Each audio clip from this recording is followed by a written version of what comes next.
Hello, Marist sports fans, and welcome back to another MBC podcast. I'm Andrew Selover. And I'm Connell Scruggs. First off, cross country is coming off a state win for girls and second place finish in the state for boys. Yeah, that's going to be 11 in a row for girls. That's crazy. 11 That's right. state championships in a row. Not sure what it is for boys, but pretty great. And Leif Anderson won the whole race for the boys, and Kathleen Maley won the whole race for the girls. So Marist had two individual state champions and a state championship for the girls team.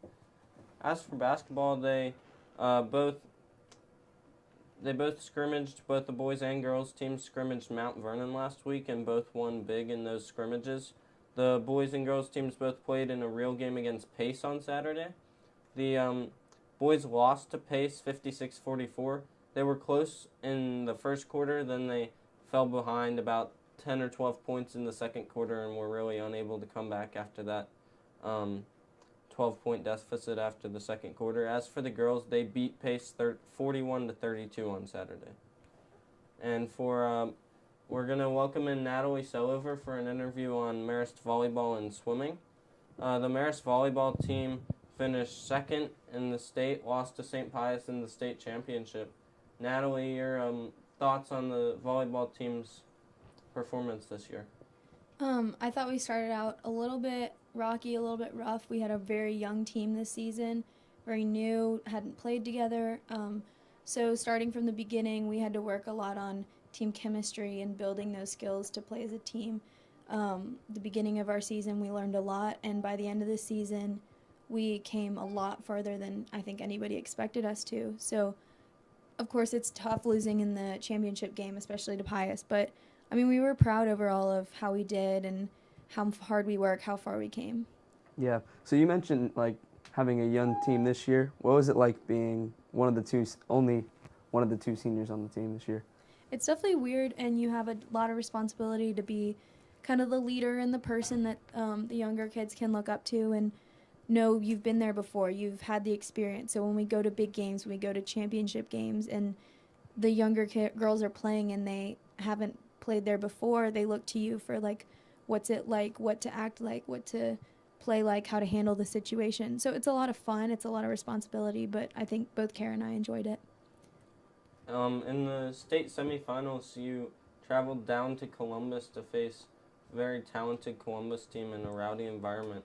Your thoughts on that performance and maybe update people on how that game went?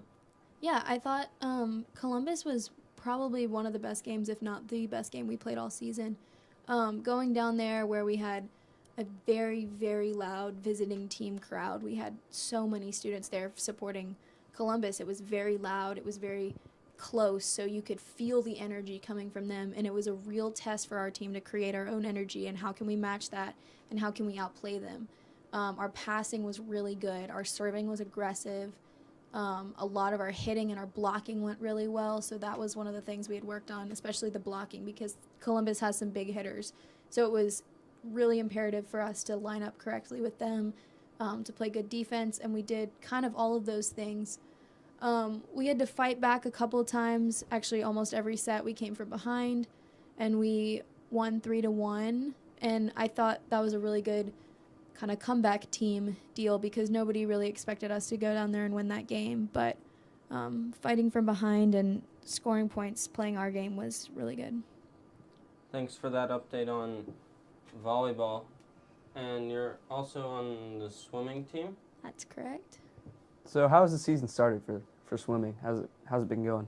Well, you don't really talk that much about wins and losses early in the season for dual meets because everybody's plan is basically to train for January, train for February. So we still have fall sport athletes kind of coming in. So cross country and volleyball, of course, we just got in the water last week. So we're training really, really hard. We swam a dual meet against St Pius last week, had some really great swims. We didn't win, but we don't really look at the scores too much. We look at time improvements from our time trials, which were massive for some people. We're going up to Macaulay this weekend, and we've just been in the weight room. We've been outside in the track and doing dry lands. We've been in the water, increasing our yardage and trying to build up endurance for Thanksgiving and Christmas practices. All right. Thanks, Natalie, for joining us and for the update on the volleyball and the swimming teams. Yeah, thanks, guys. So now Connell and I will move into update on GHSA football in general. And for our rankings for all classifications in Georgia, every team in Georgia is counted for these rankings. Starting off, Colquitt County coming off a win over Etowah, 34-5. They face another ranked team in McEachern this week at home. And at your number 2 spot, we have Parkview. They beat Collins Hill 42-19 last week, and they're going to face Archer in the game of the week this week. And now for third, Lee County is shut out Mundy's Mill 35-0 at home, and also have another home game in the second round against Effingham County. And at your 4th spot, Warner Robins actually beat Locust Grove 27-7, and they're going to face Ware County this week. Now going down to number 5, Grayson, they beat South Forsyth 38-6, and now they're going to face Norcross. And for our 6, Lowndes, and they come off a big 54-14 win over Cherokee, and are away at Westlake, the number 20 ranked team in the state. Westlake, they will be hosting Lowndes, a higher ranked team, but expect that one to be a pretty close one. 7th seed is Rome. They're undefeated and take on Cedar Shoals after a huge win over Jackson Atlanta 62-14. Now your 8th spot, we have Tift County. They were actually an at-large bid, but they blew out Roswell 42-7 on the road, and now they're going to take on East Coweta also on the road, which is kind of surprising that they're an at-large bid. They had a fantastic region they played in, and they came out number 4, but showing their power, destroying Roswell. And as for 9 seed is Hillgrove. They defeated Pebblebrook 21-7 last week, and have a huge home game in the second round against Walton. And for Blessed Trinity at 10, we will cover them in our 4A rankings. North Gwinnett comes in at 11. They shut out Central Gwinnett 49-0 last week and have West Forsyth at home for the second round of the playoffs. And we just mentioned Walton. Here they are at number 12. They beat Camden 40-20 last week, and they're going to have to play Hillgrove away, who's the number 9 seed. That should be a good game, but Hillgrove, slight favorite in that one. Also, Walton will have to travel on the road to play.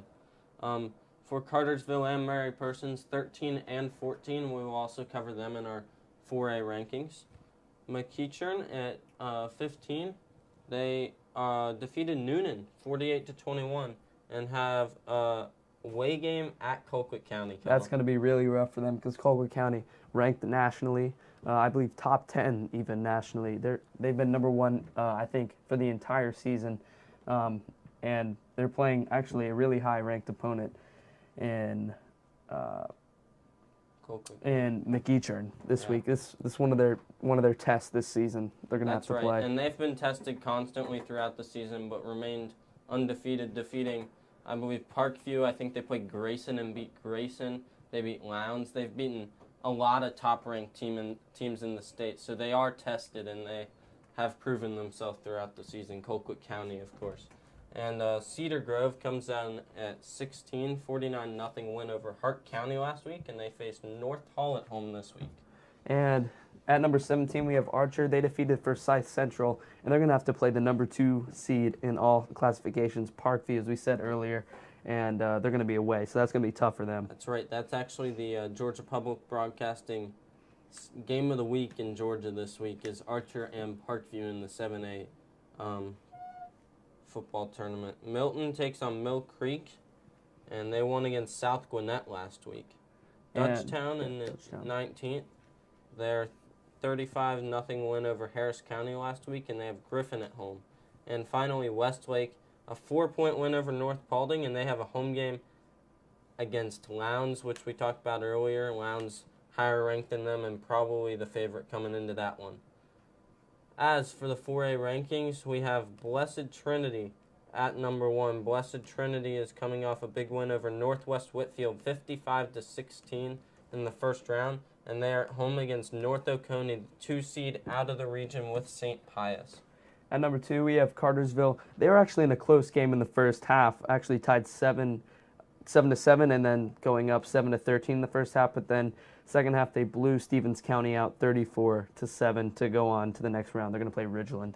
That's right. The number 3 seed Mary Persons is a 59-0 win over Richmond Academy last week, and they take on Woodward Academy in a top left quadrant, which we will show you in a minute, that features the Marist and St. Pius game. And now at number 4, we have St. Pius X, our opponent this week and longtime rival.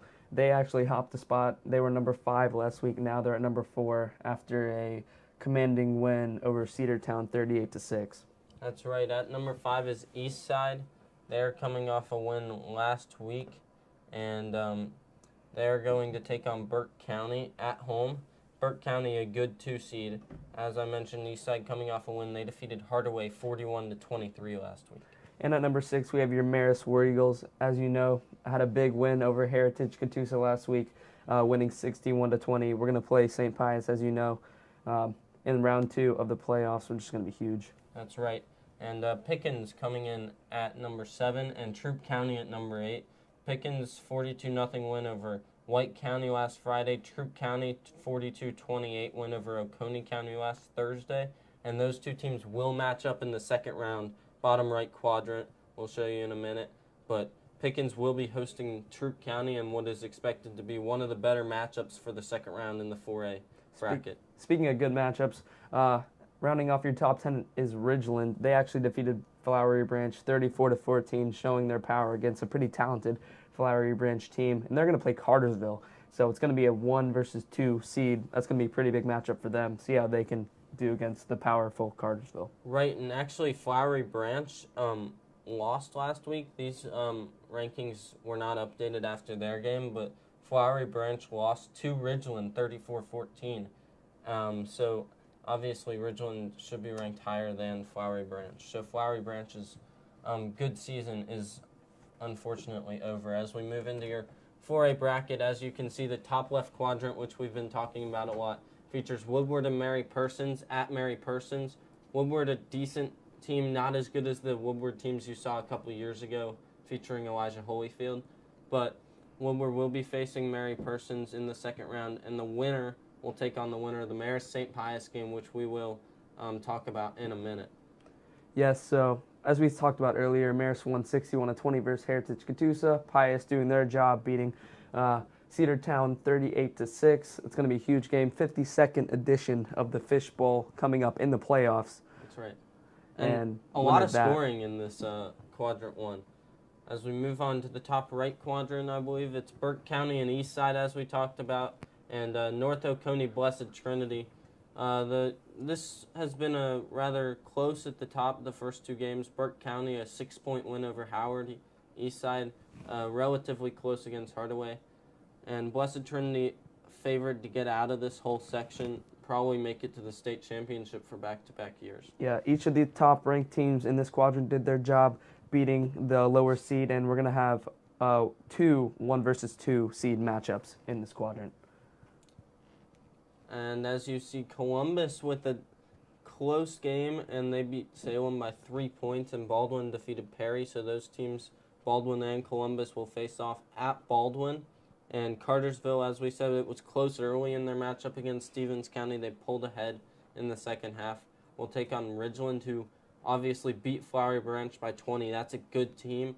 It's at Cartersville, though. The environment might help push the Cartersville Hurricanes into the next round. Cartersville expected to win this bottom left quadrant. And if you think about it, it's really just a gauntlet for Marist starting in the second round. You have St. Pius, a probable matchup against Mary Persons in the quarterfinals, and then potentially Cartersville in the semifinals. So if Marist is able to move on, it doesn't get any easier after the St. Pius game. Yeah, it's really going to test how good Marist is this season as we move to the 4th quadrant of your 4A bracket. Thompson upsetting Upson Lee away at Upson Lee, beating them by 6. They were up by a lot going into the 4th quarter. Upson Lee made a comeback and almost won, but fell eventually to Thompson. Thompson will be taking on Cairo in the second round at Cairo. Cairo, the 1 seed, they defeated Henry County 44-0.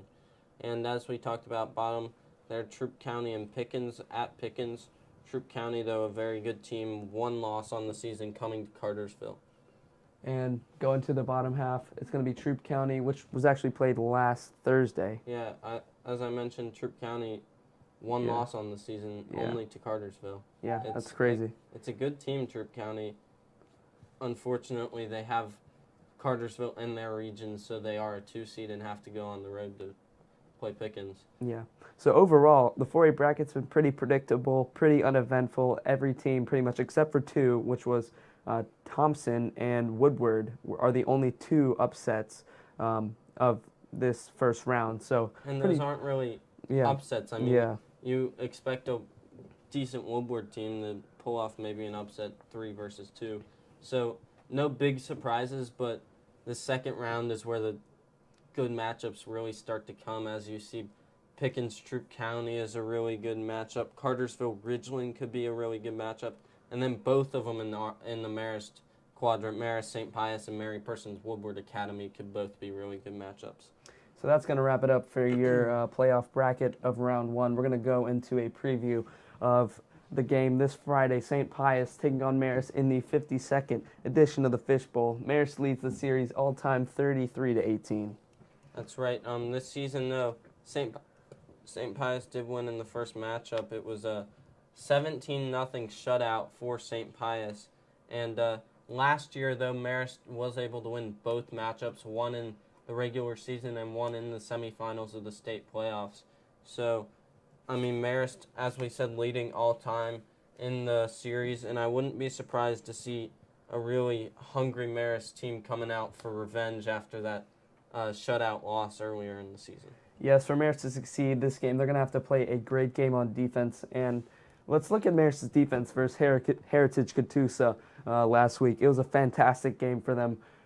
As you see, only allowed 176 yards passing and 56 yards rushing. And most of these yardage stats come in the second half, Connell. At half, when Marist had played their starters the first half, negative 29 yards rushing, as you see on the bottom. I believe it was 35 yards passing, a total of 6 yards in the first half for Heritage Catoosa. Just unreal defensive numbers when the starters were in for Marist. And 3 interceptions in the first half, too. 3 interceptions and only 3 first downs. So the Marist defense was lights out in the first half, and if Marist can do that against St. Pius, maybe give their offense some good field position, spark a few drives. That's what they needed in the first matchup. They were just unable to get any drives going and unable to establish the run game. And as you saw this week against Heritage Catoosa, there were a few shorter passes for Marist. And lately in the regular season, Marist seemed to be either running the ball or just throwing it deep. Especially in that Pius game, they were looking just to run the ball, and then when they came to third down and long, they would throw it deep. They haven't really been looking for the short pass, but the short pass worked pretty well against Heritage Catoosa, just setting up a few screens, just trying to get a few bigger gains than what they're getting on the run game. Yep, Marist offense took care of Heritage Catoosa's pretty weak defense. We expected these kind of numbers, but even although they're all pretty crazy. 355 rushing yards, season high. 9.9 yards per carry, season high. 7 rushing touchdowns, that's also a season high. And passing was fantastic, too. That's right. It was a 60% completion rate in that game. As we said, not very many passes, but a lot more shorter passes in this game, leading to higher percent completion rate. And instead of looking for the deep ball, which they did, I think, once in that game, they were just trying to get completions, get Connor Sigelski into the game more on target with his throws. Yes, indeed. So fantastic offensive performance there from Marist against Heritage Catoosa. I believe 465 total yards, which is their best of the season, setting all kinds of records against Heritage Catoosa. Now let's look at St. Pius and what they're doing coming into this game.